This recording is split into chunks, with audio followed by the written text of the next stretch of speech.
আসসালামু আলাইকুম। আজ আমি আপনাদের সাথে শেয়ার করব যে কোনো সালোয়ারে কিভাবে আপনারা ইলাস্টিক বা রাবার লাগাবেন একদমই সহজ নিয়মে।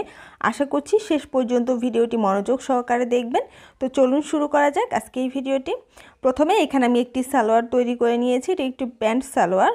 তো এটার ভিডিও আমি আমার চ্যানেলে দেওয়া আছে, আপনারা চাইলে দেখতে পারেন, আমি লিঙ্কটা দিয়ে দিব। এরপর আমি উপর থেকে কিছুটা কাপড় ভাঁজ করে নিচ্ছি, মানে কোমরের দিকটা উপরে কিছুটা কাপড় ভাঁজ করে এভাবে সেলাই করছি। আর সালোয়ারের ইলাস্টিকের জন্য বা ডুরি যেটাই দেন না কেন, সালোয়ারের লম্বা মাপ থেকে কিন্তু 2 ইঞ্চি পরিমাণ বেশি নিতে হবে ইলাস্টিকের জন্য বা ডুরির ঘরটা তৈরি করার জন্য।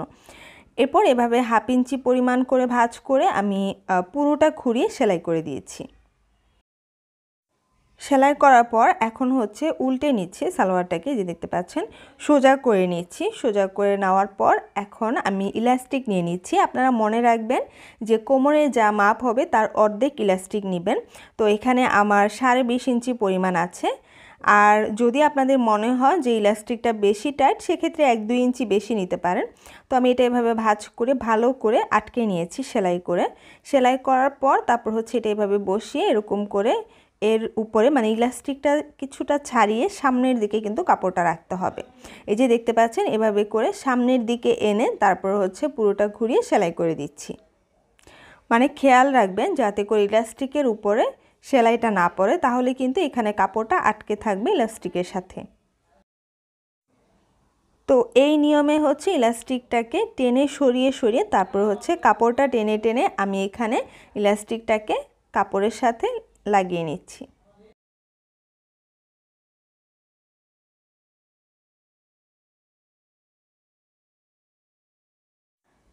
তো এই তো দেখতে পাচ্ছেন এতটুকু সেলাই হয়ে গিয়েছে। এরপর এভাবে টেনে টেনে আপনারা কুচিগুলাকে সমান করে নেবেন, যাতে সব দিকে সমান থাকে, কোথাও কম বেশি না হয়।